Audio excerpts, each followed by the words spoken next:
कहते संत शरण में आने से आई टले बला, और जय मस्तिष्क में सूली हो वो कट्टे में टट जा। परमेश्वर कबीर जी चारों युगों में आते हैं, क्योंकि ये आपके पिता हैं, ये आपके परम पिता हैं, ये आपके अपने हैं, और अपनों के लिए अपने दुखी होया करें।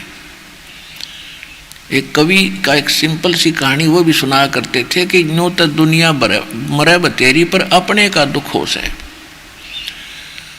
तो हम उस परमात्मा के हम अपने हैं, और अपने का दुख अपने को ही होता है। अब हमने इतनी भांग पी रखी है इस काल की, और अज्ञान इतना हमारे अंधेरा कर दिया, हमारी आँखों से हमें आत्मा की आंखें बंद कर दी, और ये चरम दृष्टि गणी खोल दी, चतुर्गणे बना दिए, इंजीनियर बना दिए, डॉक्टर बना दिए, अच्छे एजुकेटेड बना दिए, मंत्री प्रधानमंत्री जज बना दिए, और हमारी आंख फूल गई।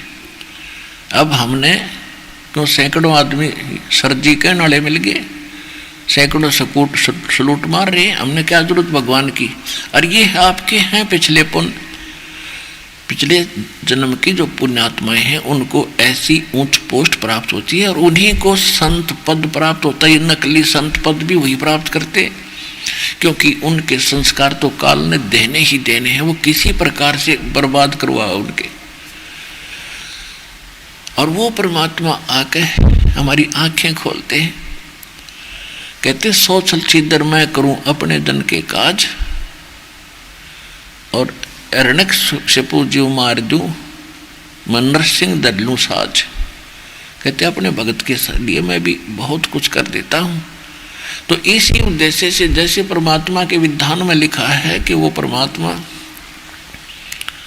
सतलोक से चलकर आते हैं, अच्छी आत्माओं को मिलते हैं, उनको तत्व ज्ञान सुनाते हैं। इसी आधार से परमात्मा कहीं पर भी प्रकट हो जाते थे, और वहाँ 10-20 वर्ष रहकर वहाँ की अक्षेत्र की जो पुण्यात्माएं होती थी उनको आपदाओं से बचाते थे। उनमें परमात्मा की आस्था दृढ़ करने के लिए वहाँ कुछ दिन उस अक्षेत्र में रहा करते थे।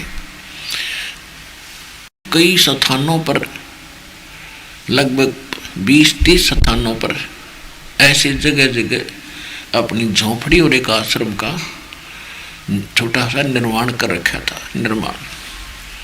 और वो उस प्रत्येक आश्रम में किसी में 10 दिन, किसी में 15 दिन, किसी में 1 महीना ऐसे रुका करते थे, फिर चले जाते थे। एक गांव के अंदर जहाँ परमात्मा का आश्रम था संत रूप में, यानी संत का आश्रम था, हम संत ही कहेंगे इस कथा के अंदर।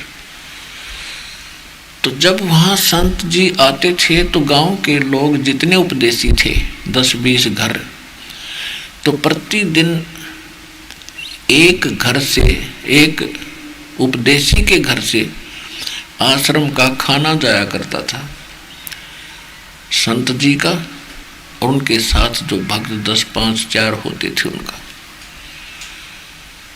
उन्होंने ऐसा अपना एक टर्न बांध रखी थी, एक पारी बना रखी थी। तो उसी गांव में एक बहन थी जिसका पति मर चुका था, इकलौता पुत्र था, और वो भी उसी नगर में रहा करती थी। उसने दीक्षा नहीं ले रखी थी।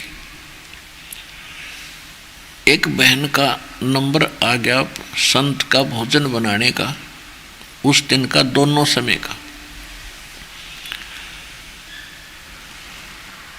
तो उस बहन ने खीर बनानी चाहिए तो देखा दूध खराब हो गया। और जिनको परमात्मा पुण्यात्मा इस अध्यात्म मार्ग का ज्ञान हो जाता है तो वो समर्पित हो जाते हैं। उनको पता होता है कि ये बार बार अवसर नहीं मिलता भगवान की भक्ति और सेवा का। तो उसको बड़ा दुख हुआ कि परमात्मा आज तो बड़ी बात बिगड़ी, आज मुश्किल से दाव लग गया था अपने पूज्य गुरुदेव जी की सेवा का, और आज जब दूध खराब हो गया, खीर कैसे बनाऊंगी? खीर बिना ये दावत पूरी होती नहीं। तो उसने देखा कि पड़ोस में अभी 1 महीना पहले कोई भैंस ताजी ब्याई थी, उसके घर गई और कहा बहन ऐसे ऐसे मेरा दूध खराब हो गया, मुझे दूध उधारा दे दे। पहले दूध बेचते नहीं थे और अपना कारण बताया कि ऐसे ऐसे मेरे गुरुदेव जी का भोजन बनाना था, पता नहीं कौन सा माड़ मेरा खराब कर्म आगे अड़ गया कि मैं आज मेरा दूध फट गया, खीर नहीं बना पाऊंगी, मैंने खीर बनानी है। तो उस बहन ने, जिसके वह भैंस ताजी ब्याई थी, दूध निकाल कर और टांग रखी थी बाल्टी भरी भराई, वह न्यों की नहीं उठा कर उसके पात्र में पूरी डाल दी और कहने लगी बहन ले जा। तो जो उपदेशी बहन थी उसने कहा बहन कुछ तो रख ले अपने परिवार के लिए। तो कहने लगी बहन ले जा। ना जाने कैसे दाव लग गया इसे शुभ काम में, और मुझ कर्महीन का जो दूध प्रयोग होगा, ना जाने कैसे दाव लग गया। ले जा बहन, तू सारा ही ले जा। अब इस बात से वह सत्संग में जाने वाली बहन प्रभावित हुई कि हे भगवान कितनी पुण्यात्मा और आपसे दूर है, मैं सत्संगी ले रखा है, भगवान से भी बहुत निकट मानती हूँ, सारा दूध तो मैं भी ना दूँ कि मेरी उपदेशन भी मांगना आ जाता है, न सोचूंगी कुछ राख लूँ बच्चों के लिए, और इसने सारा कुछ ही दे दिया। तो वह सोचन पर विवश हुई, कई दिन उसके हृदय से वह बात उतरी नहीं। वह फिर गई उसके घर पे, सोचा इसको कुछ भगवान की कथा सुना दूं, इसकी रुचि भगवान में बने और इसका उद्धार हो। अब वो बहन गई, कुशल मंगल पूछा, तो वो लड़की जो थी अनुपदेशी थी, जिसने नाम नहीं ले रखा था, वह रोने लगी फूट फूट कर। जब कुशल की बात आई कि बहन कुशल हो, बोली कुछ नहीं पर फूट फूट कर रोने लगी। अब उपदेशी बहन ने पूछा, उसने सोचा क्या घटना घट गई इसके साथ। तो जब खूब रो रही, हल्का कलेजा हो गया, तब वह बताने लगी, कहने लगी बहन ये छोटा सा बाल लड़का था मेरा गोदी में, इसका पिता मर गया और मैंने ना किसी के संपर्क किया, ना जेठ का ना देवर का, और ना कुछ और ब्याह की सोची। इसलिए नहीं सोची कि इस बालक ने दुखी कर देंगे मेरे ने, मैंने दुखी सुखी करके इसने पालूंगी, और मैंने यूँ पाल दिया।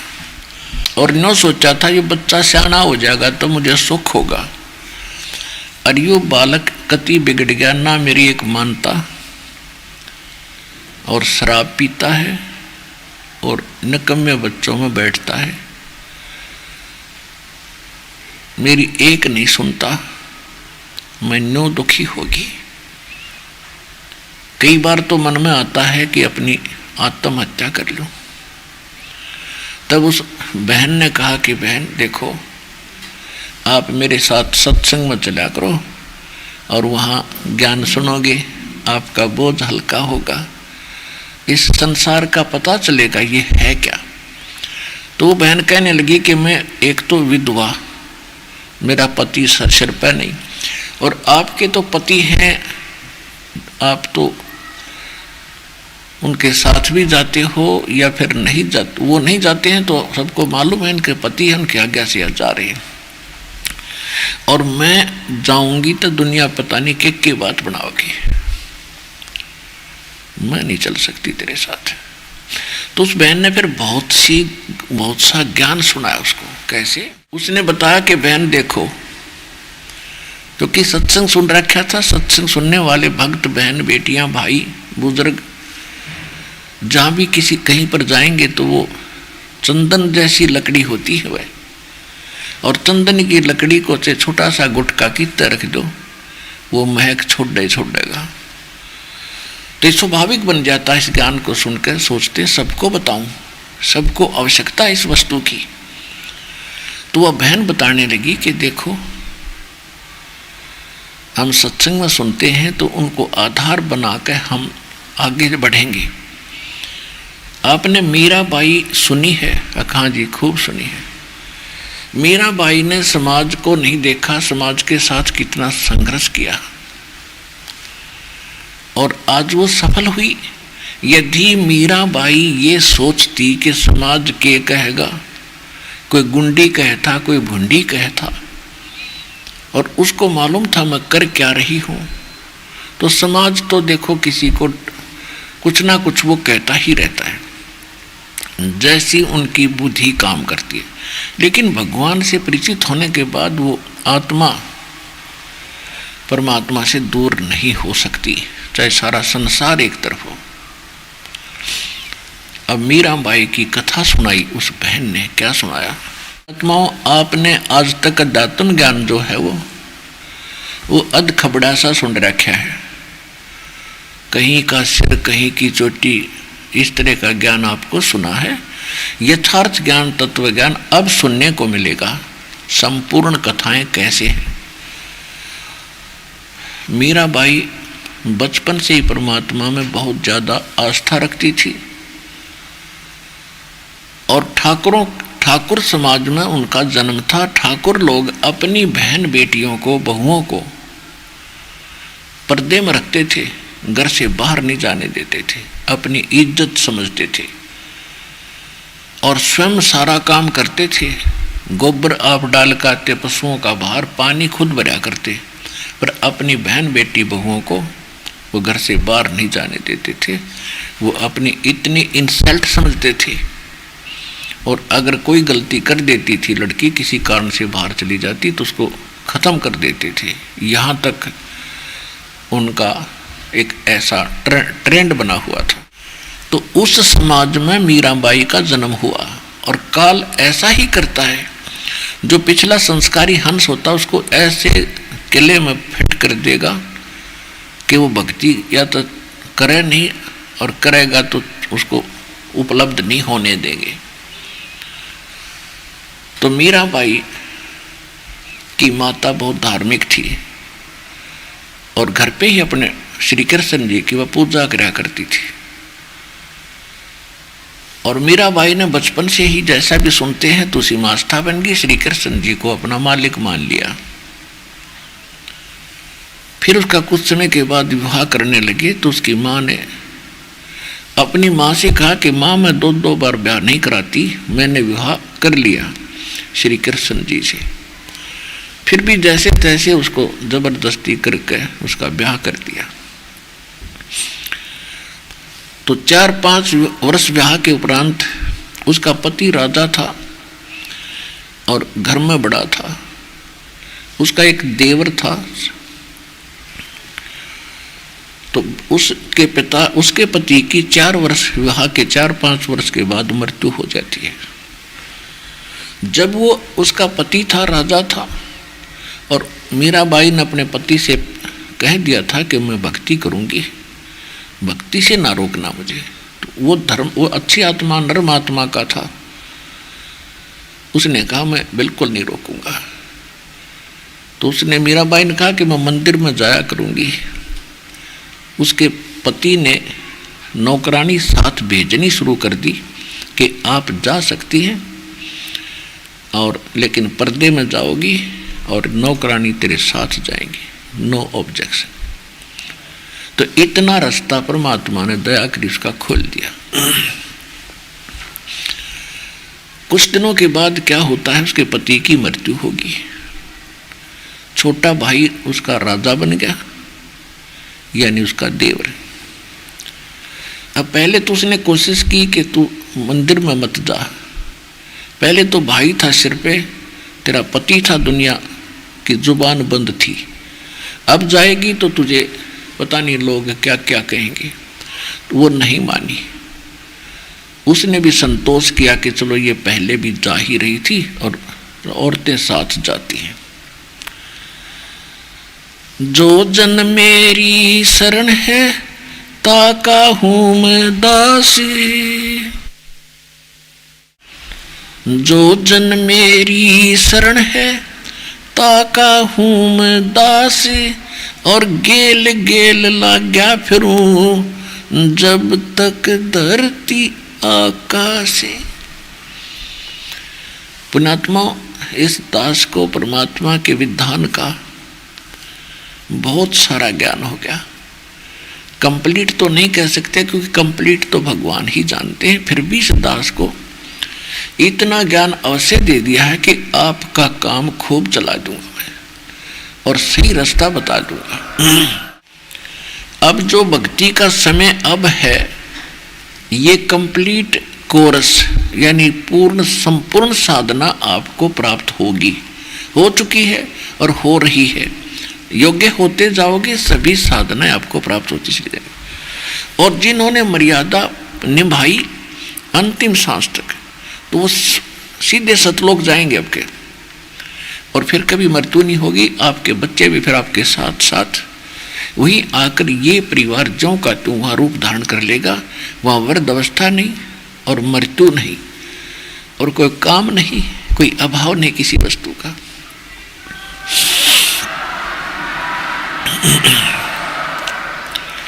ये हजारों वर्षों तक चलेगा। उसके बाद फिर इसमें बहुत त्रुटियां आएंगी, और उस समय जो किसी ने 2 वर्ष, किसी ने 4 वर्ष, किसी ने 10 वर्ष भक्ति कर ली और वो सतलोक नहीं गए, तो वही आत्माएं फिर भटकती रहेंगी। कभी ऊपर जाएंगी स्वर्गलोक में, कभी ब्रह्मलोक में, कभी पृथ्वी पर राजा बनेगी, कभी रानी बनेगी, और अपने पुण्यों को जो इस सत भक्ति से इकट्ठी हुई थी आपकी पूंजी, उसने हजारों युगों तक न्यू नाश करेगी। उन्हीं आत्माओं में से ये मीराबाई थी जो पिछले उस प्राइम टाइम में बिचलगी,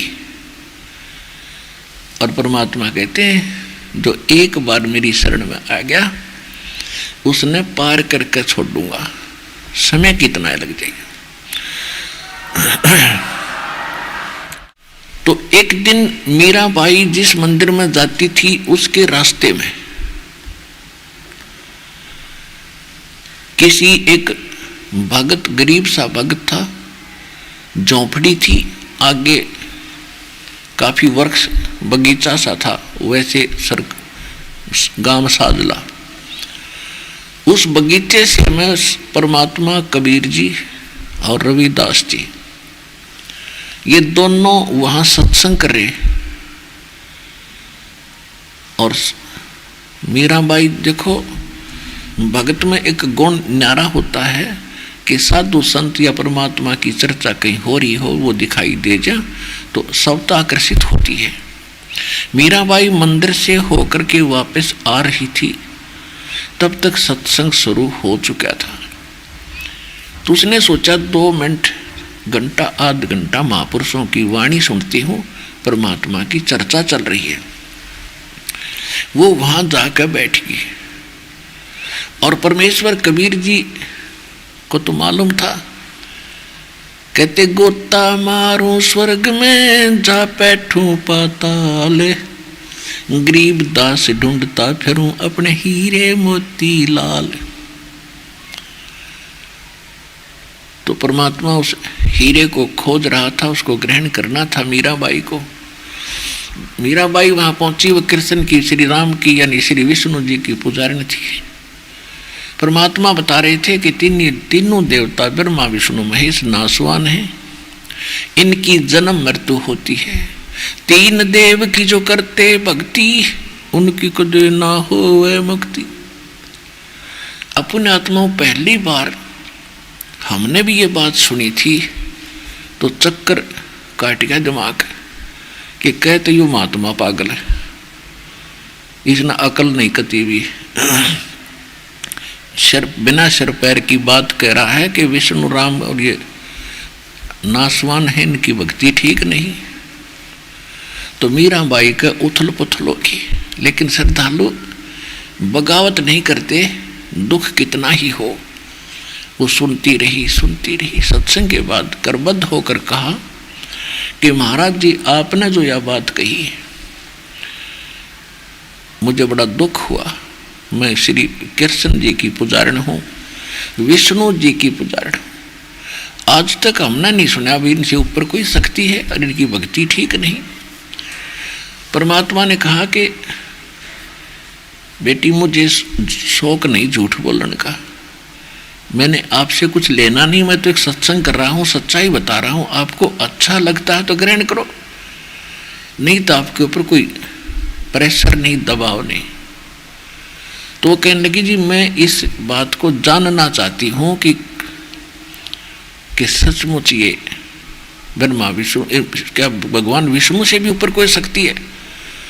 श्री कृष्ण जी तो मेरे साथ कई बार तो प्रत्यक्ष आकर बातें करते हैं। तो श्री कृष्ण भगवान ने कहा, परमेश्वर कबीर जी ने कहा कि बेटी ये देवताओं के अंदर एक क्वालिटी होती है कि झूठ नहीं बोलते। तो अगर अब कह तेरा दाव लगे श्री कृष्ण जी तेरे तो बात करे, या अवश्य प्रश्न पूछना कि क्या आपसे भी ऊपर कोई शक्ति है? अब उसका तरफ लगी कति कसूती और लगी फिर हृदय से पुकार करने श्री कृष्ण जी की। श्री कृष्ण जी प्रकट हुए।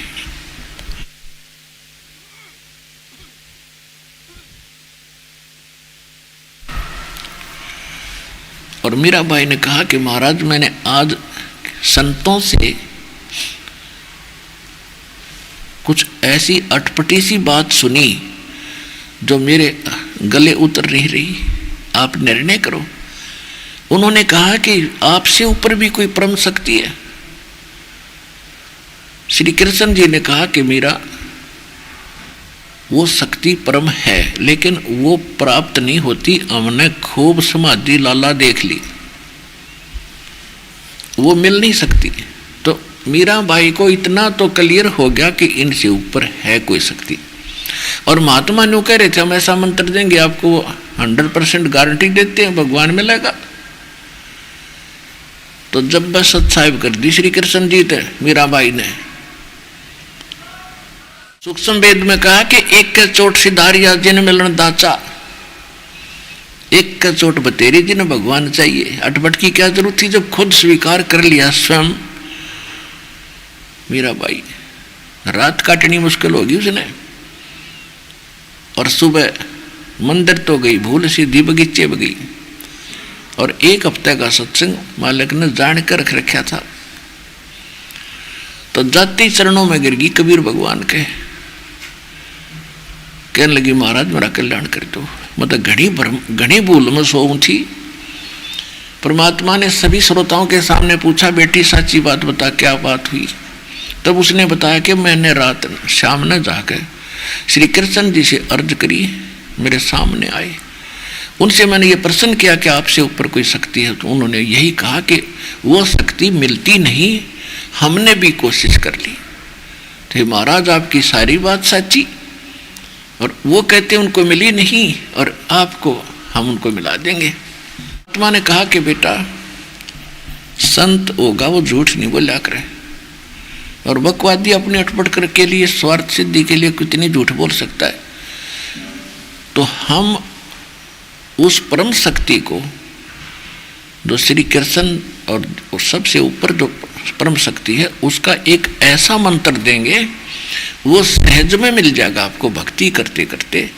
और बहुत आसान भक्ति है उसके पाने की, ना घर त्यागना, ना कोई अन्य कोई लटोटर करना, बाह्य आडंबर की आवश्यकता नहीं, मोक्ष मंत्र से होता है। तो चरणों में गिर गई भगवान मैंने मोक्ष भक्ति नाम दे दो।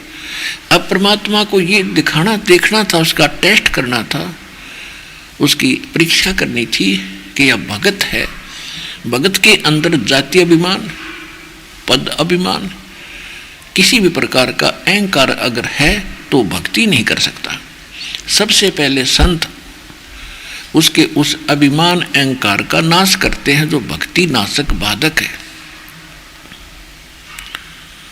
परमात्मा को तो पता था क्या होगा, और रविदास जी से कह दिया था कि मैं वो लड़की आवेगी मीरा, और मैं तेरे पास भेजूंगा, और आप उसको ये पहला मंत्र मैंने दे रखा ना, इसको देना, केवल इसको देना, आगे नहीं किसी को देना भी। तो कबीर साहब जब वो लड़की आई तो कबीर साहब ने कहा, बेटा जाओ, वो भक्त बैठा महात्मा, वो आपको दीक्षा देगा, मैंने उसको आदेश दे रखे हैं। अब जब मीराबाई वहां पहुंची और उनसे प्रणाम किया कि महाराज जी मुझे दीक्षा दे दो, सामने बैठे थे थोड़ी दूरी पे, तो रविदास जी ने कहा कि बहन दीक्षा तो गुरुजी देते हैं, वही दिया करते हैं, कि उन्होंने ही तो कहा है। तो परमात्मा ने कहा, रविदास कल्याण कर बेटी का। तो रविदास ने कहा कि बहन बात सुन ले, मैं जाति से चमार हूं और आप ठाकरों की बेटी हो, देखो समाज तुझे बहुत कुछ बुरा भला कहेगा, और बहन गुरु के प्रति अगर फिर तेरी आस्थाहीन होगी, आपके मन में दोष आ गया तो भक्ति नष्ट हो जाएगी, गुरु और शिष्य का नाता समाप्त हो जाएगा, आप सोच समझ लो। तो मीराबाई ने कहा कि भाड़ में पड़ो यो संसार, आप मेरे पिता, मैं आपकी बेटी, भगवान मैंने नाम दे दो, मुझे दीक्षा दो, मेरा कल्याण करो। मैं जिस वस्तु के लिए तरफ रही हूं वो मुझे मिलने जा रही है, तो मैं संसार नहीं देखूंगी। तो मीराबाई को रविदास जी ने दीक्षा दे दी। वो सत्संग सुनने आती रही, फिर सत्संग समाप्त हुआ, संत चले गए। कुछ दिनों के बाद वो फिर आए। उस समय खेतों में काम का समय था, तो रात्रि में सत्संग कराया करते कि दिन में काम करो, घर के भी प्रसन्न रहेंगे, नहीं तो तुम्हें आने नहीं देंगे। दिन में अपना खेतों का काम करो, मजदूरी करो, किसानी करो, और रात में अपने नींद के समय में से भगवान का ज्ञान सुनो। तो फिर वो 1 हफ्ते का 10 दिन का रात का सत्संग रख दिया। अब मीराबाई रात को जान लगी। अब इस बात का उसके देव राजा को बड़ा दुख हुआ कि अभी पहले तो दिन में जाया करती मंदिर में, अब रात ने जावे सत्संग में, या तो बात बिगाड़ेगी, इज्जत का नाश करेगी, और कित मुंह दिखावाएंगे, कहाँ मुंह दिखाएंगे, कहीं गड़बड़ होगी। तो उसने क्या सोचा कि इसको मार देता हूं, और ऐसे ढंग से मारूं कि लोगों को पता भी ना चले। तो उसने क्या तरीका अपनाया, उसने अपने लड़के का जन्मदिन मनाना चाहा और उसमें सभी रिश्तेदारों को इकट्ठा किया। उधर से एक सपेरे से कहा कि कैसा सर्प ला दे कि डंक मारते मृत्यु हो जा। राजा का आदेश, उस सपेरे ने ऐसा ही ला के दे दिया, ऐसा सर्प ला दिया और दिखा दिया उस राजा को एकांत कोठड़ी में कि एक बार इसको खुलते ही और सीधा माथे में डंक मारता ही है, जिसका कोई ट्रीटमेंट नहीं। राजा ने उसको मुंह मांगे पैसे दे दिए और उसको एक आभूषणों के डिब्बे में बंद करके, गहनों के डिब्बे में बांदी को दे दिया और कहा कि मीराबाई को दे के आ जा और कह देना आज इस हार को पहन, इसमें एक हार है बहुत कीमती, इसको पहन लेगी और आज मेरे लड़के का जन्मदिन है और बहुत से रिश्तेदार आएंगे, मेरी बेइज्जती ना करवाना, नहीं तो यूँ कहेंगे भाई मर गया, उसकी उसकी वधू को, उसकी पत्नी को ये ढंग से नहीं उड़ाता पराता, ये अवश्य पहनना पड़ेगा आज तूने। नहीं तो मीराबाई कोई हार श्रृंगार के आसपास भी नहीं रहती थी, सिंपल वेशभूषा में अपना टाइम पास कर रही थी।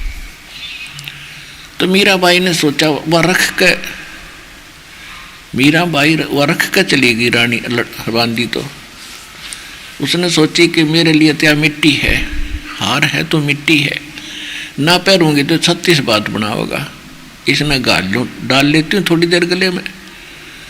ना धो कपड़ा उसने कपड़े पहन के वो खोला डिब्बा, उस सर्प का हार बन गया, विषैले सर्प का एक बहुकीमती हार बन गया, गले का आभूषण बन गया। और उसने वो डाल लिया।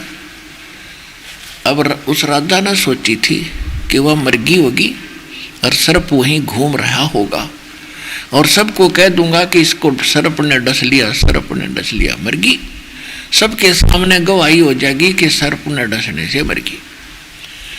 अब वो गया, जाकर के देखा उसने कि वह हार पैर बैठी और वो डिब्बा वहीं रखा खाली। तो वो क्या कहता है कि ए नीच आत्मा, इतना कीमती हार तू कहाँ से लाई? मुझे पता था तू रात को कैसे जाती है, किस लिए जाती है, तो इन्हीं कर्मों के लिए जाती थी। तेरी गर्दन काटूंगा, अब सब रिश्तेदारों को बुलाता हूं, तो कहाँ से लाई? तो उसने कहा जी आपने भेजा था, आप मुझे जीने देते ना मरने देते हो। आपने अभी इस नौकरानी के हाथ भेजा था कि पहन ले, मनियो पहन लिया। वह नौकरानी बुलाई कि यही डिब्बा था? कहाँ? यही था जी, मैं ये रख के गई थी। वह बोली और कोई डिब्बा नहीं मेरे पास, देख लो, मैं कभी पहनती नहीं हार। तो उसका तो कलेजा पकड़ा गया उस राजा का कि बड़ी अनहोनी हुई भैया, या तो नाम रहे इज्जत का गाहक, इज्जत की गाहक बनेगी। वो तो हो गया उनका समागम जो होना था। उसने फिर उससे पहले से कहा कि भाई नो करे, एक विष ला के दे दे मुझे, ऐसा विष हो कि पिंदे मर जा। उसने ऐसा विष ला के दे दिया और उसका खूब टेस्ट करा दिया। एक छोटे से जानवर पर डालते ही मर गया। जीव पर रखते ही 10 मिनट के बाद जीव नहीं रहेगा। तो उसने सोचा या ऊँता मरती ना, और आज इसको मैं जबरदस्ती विष पिलाऊंगा और कह देंगे या आप पे पी कर मरेगी। वो विष ले गया हाथ में, एक हाथ में तलवार है, और कहने लगा मीरा या तो इस विष ने पी ले ना तेरी गर्दन काटूंगा। मीरा बाई ने सोची गर्दन में तो दर्द होगा, विष ने पी लो, मारत यू गाई। तो उसने वो विष उसके सामने पी लिया। वो 10 मिनट खड़ा रहा, 1 घंटा खड़ा रहा, 2 घंटे खड़ा रहा, वह ठीक ठाक बैठी। में कहा है मन तू पावेगा अपना किया रे, भोगेगा अपना किया रे। भाई मीरा बाई को मारन लागे जहर का प्याला प्यारे। मीरा बाई को मारन लागे जहर का प्याला प्यारे। पीवत ही अमृत हो लाग्या, हो गया सर्द ही यार, मन तू पावेगा अपना किया रे, भोगेगा अपना किया रे। कहा तो उस विष ने उथल पुथल मचा देनी थी हृदय में। गरीबदास जी कहते हैं कि पीवत ही अमृत बन गया और हो गया ठंडा ही यारे, हो गया सर्द ही यारे। हृदय कलेजा ठंडा हो गया उसका उस विष से। तो भक्ति में जो इतनी ताकत ना हो तो कौन बुझा भगवान ने, और कौन खोद दे उसको। अब उसने सोचा भाई ना तो या मारे तो मरती, और अब इसका क्या इलाज करूं। तो उसने मीराबाई की माँ बुला ली और उससे कहा कि माता इसने समझा दो, इसने तुम्हारी इज्जत का नाश कर दिया और दुनिया पता नहीं कि मुंह बनावे है, जगह जगह बातें चलती हैं, तो यह हमसे मेरी बर्दाश्त से बाहर की बात है, तू समझा। तो मीराबाई की माँ उसको समझाने लगी बेटी तो इस सत्संग में ना जाया करे। और देखो सारा संसार पता नहीं के बात बना रहा है, कोई 19 कहता है, कोई बुरा कहता है, कोई अच्छा कहता है। और दूसरी बात हम ठाकर औरतें ने जिसको गुरु बना रखा वो चमार है। तब तक रविदास जी ही को वह गुरु मानती थी। फिर परमात्मा बाद में मिले थे कबीर साहब मीराबाई जब घर छोड़ कर चली गई थी। ये लंबी कथा है क्योंकि एक सत्संग में ये पूरा प्रकरण नहीं हो पाता। आज विषय दूसरा है इसलिए थोड़ा सा हिंट अवश्य दूं। तो उसने उसकी माँ ने कहा, बेटी हमारी इज्जत का यो भी बट्टा लग गया है, हानि है कि तू आपने एक चमार से और ठाकुर होकर उसकी शिष्या बन गई बेटी, इसमें भी हमारी इज्जत का हानि है। तो मीराबाई कहती है कि माता अब ये शिक्षा मेरे लागे को नहीं, मैं समझ चुकी हूँ भगवान को, मैं जान चुकी हूँ मालिक को, और इस संसार से भी परिचित हो चुकी हूँ, और अपने जीवन के उद्देश्य से मैं परिचित हो चुकी हूँ, अब मैं ना मान। उसकी माँ कहती है, सत्संग में जाना मीरा छोड़ दे, सत्संग में जाना मीरा छोड़ दे, हाय मारी लोग करें तकरार, सत्संग में जाना मीरा छोड़ दे, सत्संग में जाना मेरा ना छूटरी, सत्संग में जाना मेरा ना छूटरी, हारी चाहे जड़े कमरो संसार, सत्संग में जाना मेरा ना छूटरी, थारे सत्संग के राय में है, थारे सत्संग के राह में है,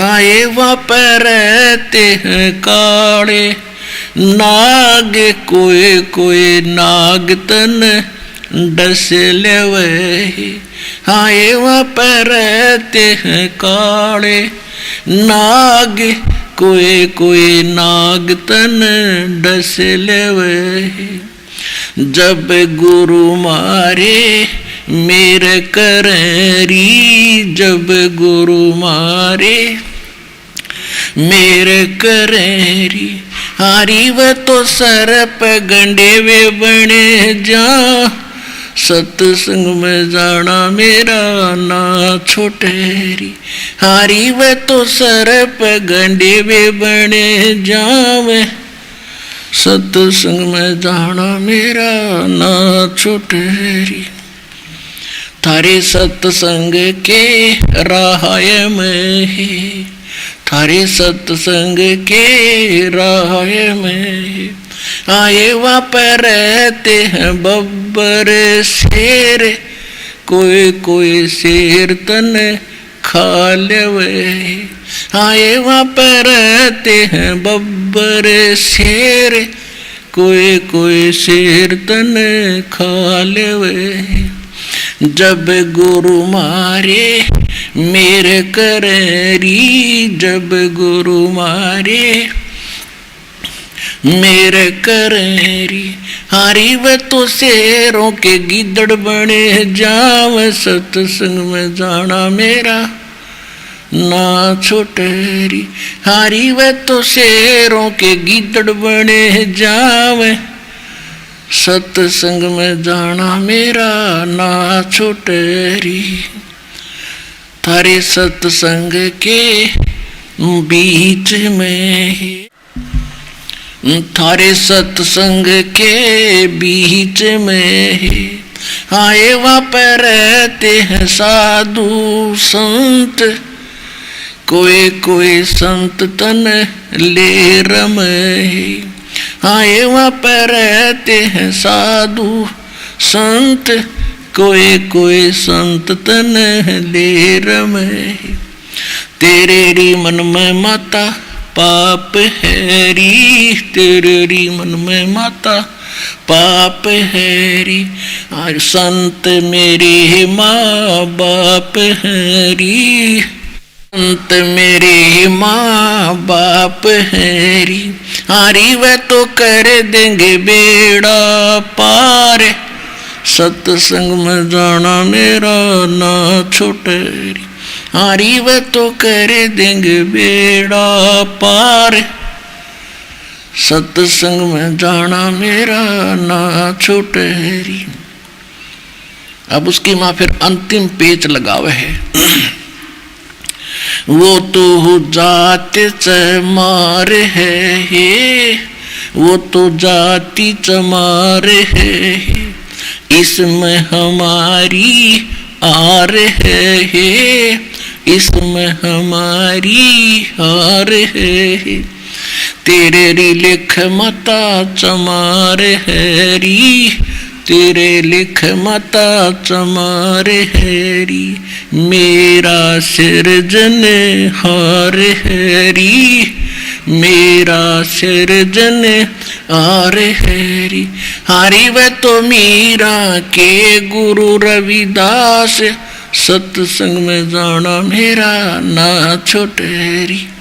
हारी वे तो मीरा के गुरु रविदास, सत्संग में जाना मेरा ना छोटेरी। मीराबाई नहीं मानी।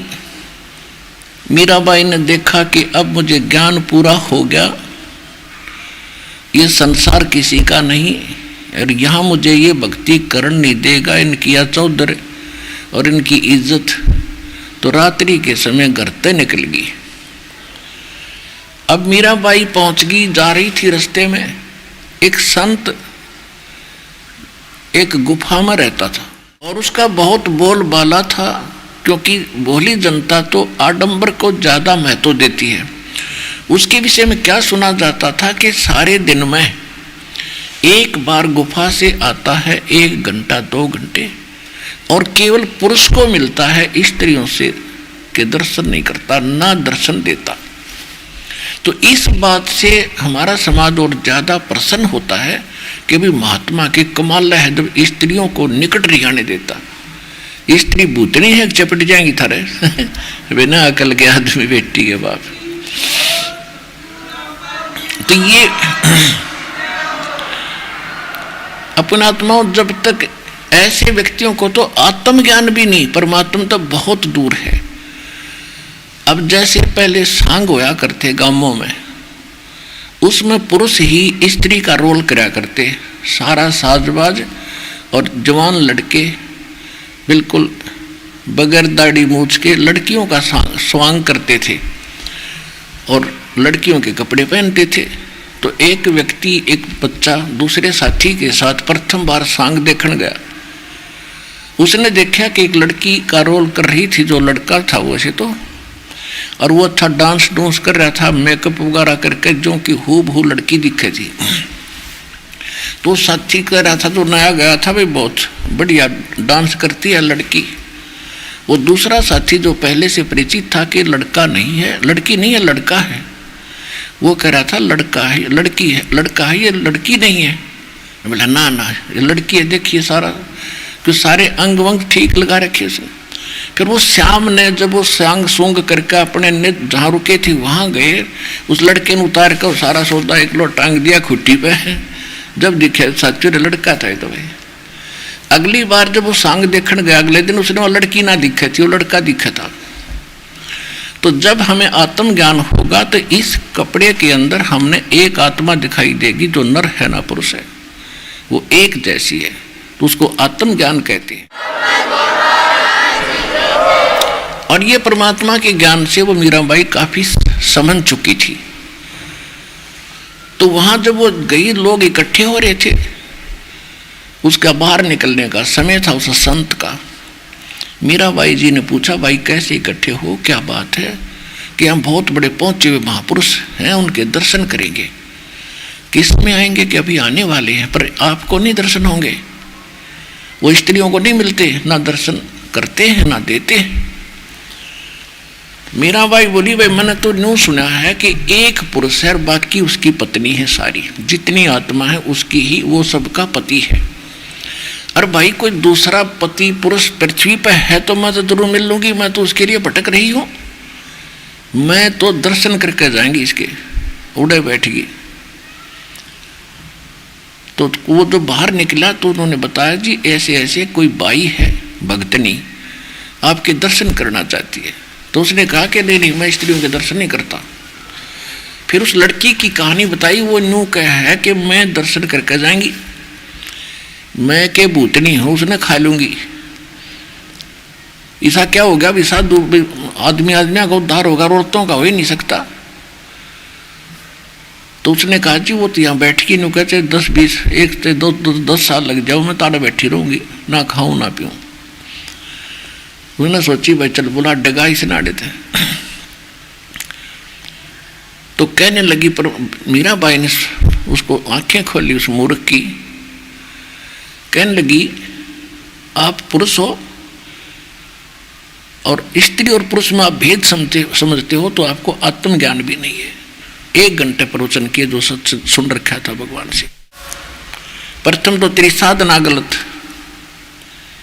किसी सदग्रंथ में प्रमाण नहीं, किसी संत ने ऐसा नहीं किया।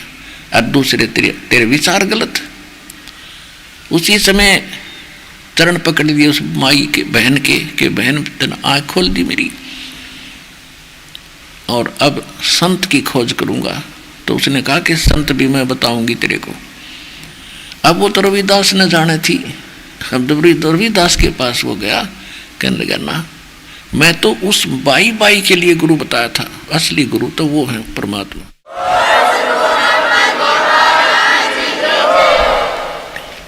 मीराबाई फिर भी उसने देखा कि वृंदावन के अंदर काफी साधु संत सुलझे हुए रहते, तो वहीं जाकर उसने अपनी एक झोंपड़ी डाल ली। फिर परमात्मा वहां पहुंचे, कबीर साहब उनको यथार्थ ज्ञान बताया, बेटी तेरे को वहां से करेड़ना था, निकालना था, और अब दूंगा तुझे सतभक्ति।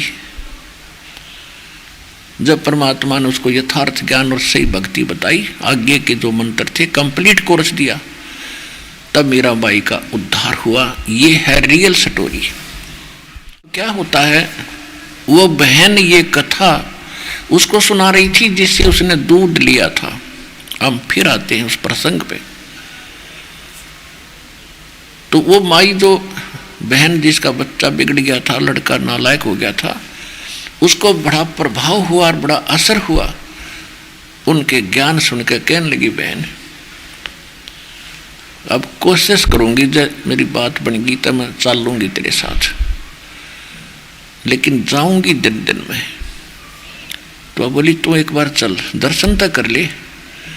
उसको वो लेगी, दीक्षा दिलाती, और उसको जब भी वो जाती थी बहन गुरुजी के सामने एक अर्ज करे थी कि गुरुदेव मेरा बालक बिगड़ गया, और मैंने तो उसके ऊपर अपना जीवन न्यौछावर कर रखा था कि इकलौता पुत्र है, पिता इसका मर चुका है, कि ये कुछ अपना काम संभालेगा मुझे सुख होगा, लेकिन दूना बिगड़ गया, घना दुखी कर रहा है, शराब भी पीता है, कुछ दया करो, अपने चरणों में लो इसको।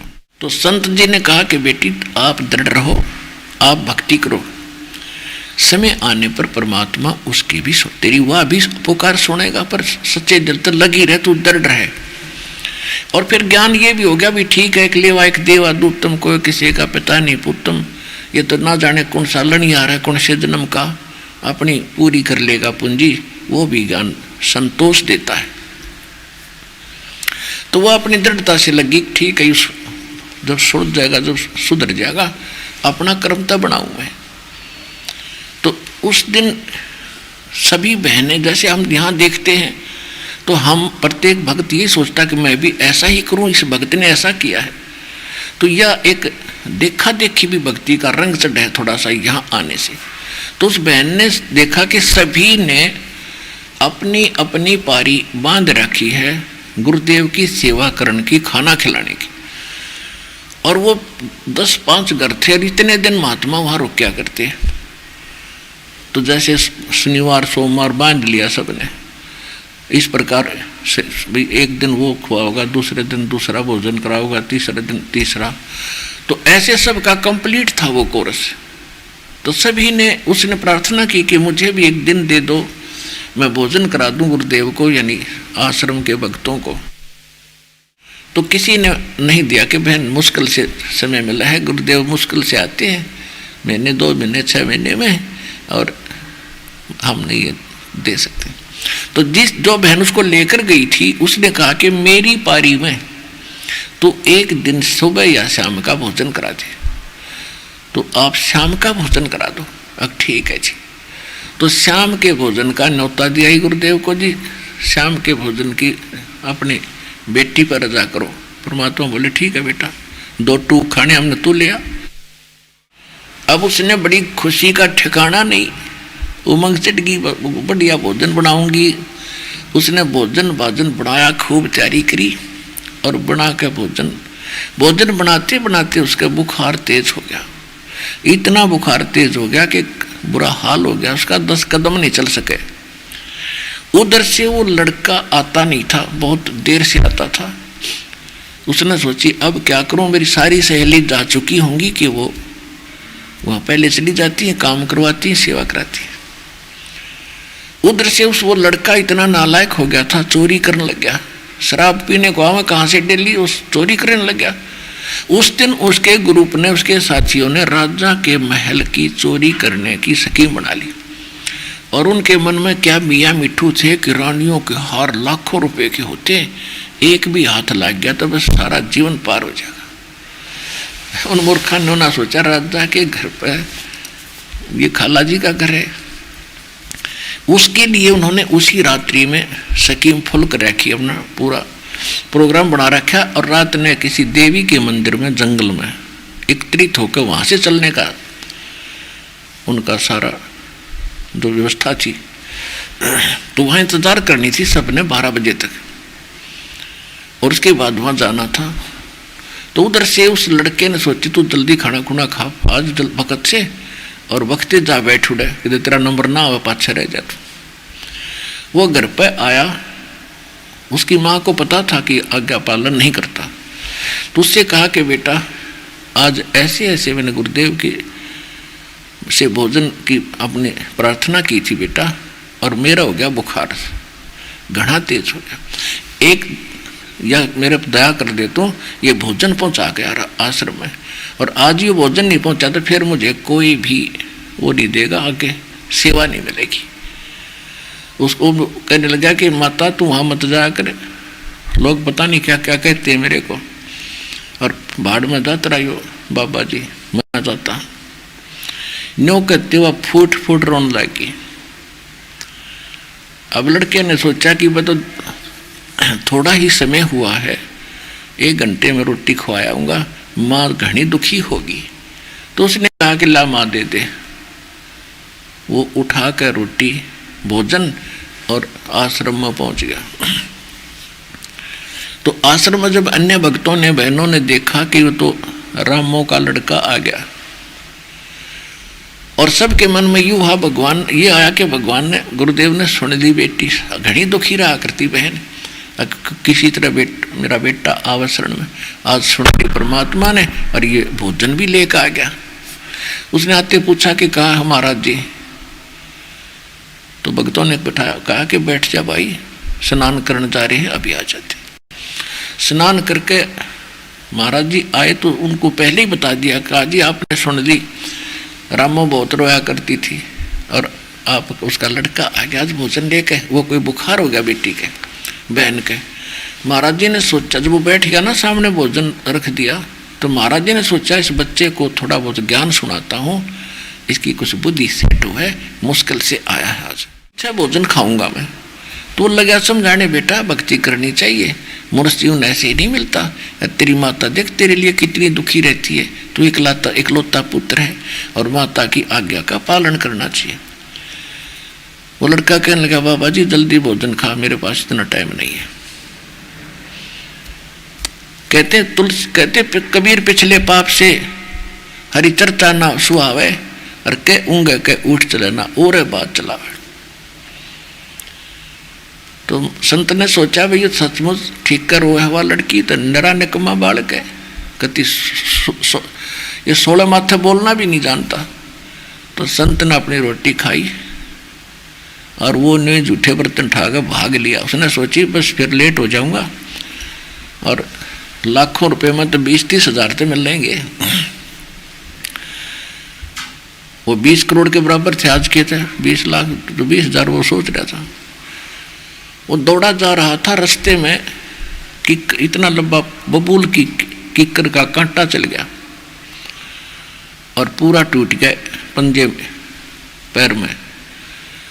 अब वहीं लंगड़ा हो गया, पैर टेकता टेकता मुश्किल से घर पहुंचा और जाते ही उसने वह सारे बर्तन पटक कर मारे और कहा कि गया था तेरे आश्रम में गुरु जी, तेरे क्या करती गुरु जी के दर्शन कर ले, दर्शन कर ले। आज दर्शन करे मेरे पैर में कांटा लग गया और सपने में भी नहीं, जांच के बाद मुंह भी करके ना सो उसकी ओर। अब उसका तो घना टोटा हो गया था ना, उसने तो घना नहीं मान ली थी कि 20,000 रुपये, लाखों रुपये मिलेंगे वहां से, और वो मेरे गरीब जा नहीं सकता, भाग नहीं सकता। चोर ने तो भागण की पहला ज्यादा व्यवस्था करनी पड़ती है। अब उसकी माँ ने सोचा है भगवान देख किसा दुर्भाग्य मेरा, आज यो गया था वहां पर, आज इसका कांटा लगना था, अरे सा निकम्मा है, ना मुझे जाने दे और ना आप जावे। हे परमात्मा किसे फूटे भाग मेरे। अब उधर से वो तो पड़ के सो गया। माँ के पास दिशा ट्रीटमेंट सा फर्स्ट एड कर दी, उसका कोई तेल पानी डाल डूल का कपड़ा बांध दिया, बेटा सुबह कांटा निकलवाऊंगी। अब सुबह उठते वो कांटा निकलवा दिया।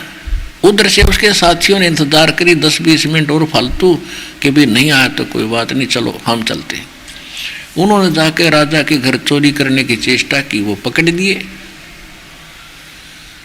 पकड़ के उनको पूरे गांव नगर के अंदर घुमाया करते थे राजा। इस उनके एक गले में टांग देते थे लिख के पंपलेट सा कि ये चोरी करता था, राजा के घर चोरी करता पकड़ा गया। आज शाम को इनको सूली तोड़ी जाएगी। सूली यानी फांसी तो गले में फंदा डाल कर तोड़ते हैं, और सूली एक ऐसा चकड़ा सा होता है, उस चकड़े के बीच में एक सुराख होता है जिसमें एक भाला सा निकलता है, और उसके चारों तरफ थे ऐसे डंडे से, उसमें उसको जकड़ दिया जाता था व्यक्ति को और उसके ऊपर बैठा दिया जाता था, और वो उसके वजन से अपने आप वो नीचे को आता था, और वो सूली उसके नीचे से और चोटी में गए आर पार होती थी। वो भुगत भुगत का मरा करता, इसको सूली तोड़ना कहा करते। तो वो लड़के वो पकड़ दिए वो बालक, और उनको नगर में घुमा रहे, और एक विशेष प्रकार का बैंड बजाता हुआ आगे आगे चला करता था, ताकि लोग दुनिया बाहर खड़ी होकर देखे कि ये बाजा बजता है तो किसी की सजा है। ऐसा कोई साज बज रहा है तो उस किसी को भयंकर सजा है। तो सब देखने के लिए अपने अपने दरवाजे पर खड़े हो जाया करते थे। अब वो लड़का भी उसकी माँ भी बाहर निकले कि आज किसकी साथ आई है। अब जब वो जा रहे थे, उन लड़कों के डंडे मार मार के पुलिस कह रही थी कि बोलो तुमने क्या गलती की। हम राजा के घर चोरी करने गए थे, कोई सुनता हो तो चोरी ना करना। आज शाम को 4 बजे हम सूली तोड़े जाएंगे, कोई सुनता हो तो चोरी ना करना। अब वो नो अपने वो गीत गाते हुए तो चले गए। अब वो लड़का, उसकी माँ अपने काम लगी अंदर जाके, अब ठीक है जिस इन्हें भोगना चाहिए। अब उसकी माँ के जाके और सीने के लग वो लड़का बुरी तरह रोने लग गया। उसकी माँ बोली बेटा क्या हो गया, इतना तेरा कांटा भी निकलवा दिया, अब क्या पीड़ा है तेरे को। कि माँ धन है तेरे महाराज जी, और धन है तेरी भक्ति, आज तूने अपने बेटे की जान बचा दी तेरे गुरु जी ने।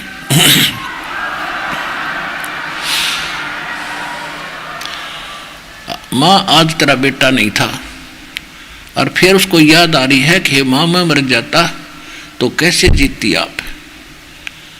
तो वह माँ कहने लगी बेटा तू क्यों मरे चोर। तो उसने कहा माँ तेरा बेटा चोर हो गया था, मैं इनके साथ जाना था, और जब मेरा कांटा ना लगता माँ आज मैं नहीं था। फिर उस माँ ने कहा रे निकम्मे, मैं तेने सोचू थी तू शराब पीवे है, तो चोर भी हो गया था। कहा माँ मैं चोर भी हो गया था, और धन्य है आपके गुरुदेव ने, और वहाँ मैं ना जाता कांटा ना लगता तो मैं डटा नहीं डटू था। आज मेरी शाद थी, मेरी मौत थी माँ। शेष जीवन तेरे गुरु जी का दिया हुआ तेरे बेटे का, और मुझे भी ले चल, मैं उनके चरणों में प्रणाम करूँगा, अक्षमा याचना करूँगा, और जीवन भक्ति करूँगा, माँ तेरी सेवा करा करूँगा। सतगुरु की शरण में सतगुरु शरण में आने से भई आई टले बला, जय मस्तिष्क में सूली हो वो काटे में टल जावे।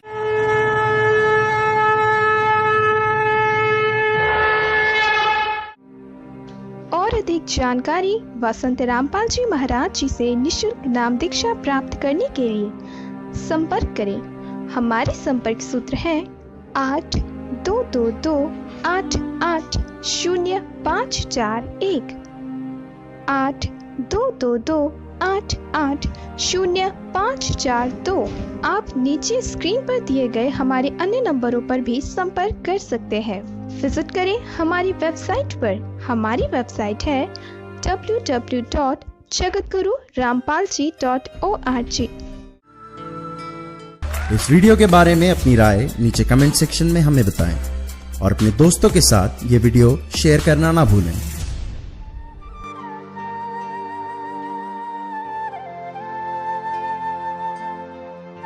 ਤੁਹਾਡਾ ਸਵਾਗਤ ਹੈ। ਇਸ ਚੈਨਲ ਨੂੰ ਸਬਸਕ੍ਰਾਈਬ ਕਰੋ ਤੇ ਇਸ ਚੈਨਲ ਤੇ ਅਸੀਂ ਪੋਜ਼ਿਟਿਵ, ਸਪਿਰਿਚੁਅਲ ਤੇ ਰੂਹ ਨੂੰ ਸਕੂਨ ਦੇਣ ਵਾਲੀਆਂ ਵੀਡੀਓਜ਼ ਅਪਲੋਡ ਕਰਾਂਗੇ। ਆਓ ਸਾਰੇ ਰਲ ਮਿਲ ਕੇ ਇਸ ਚੰਗਿਆਈ ਨੂੰ ਅੱਗੇ ਵਧਾਈਏ। ਧੰਨਵਾਦ।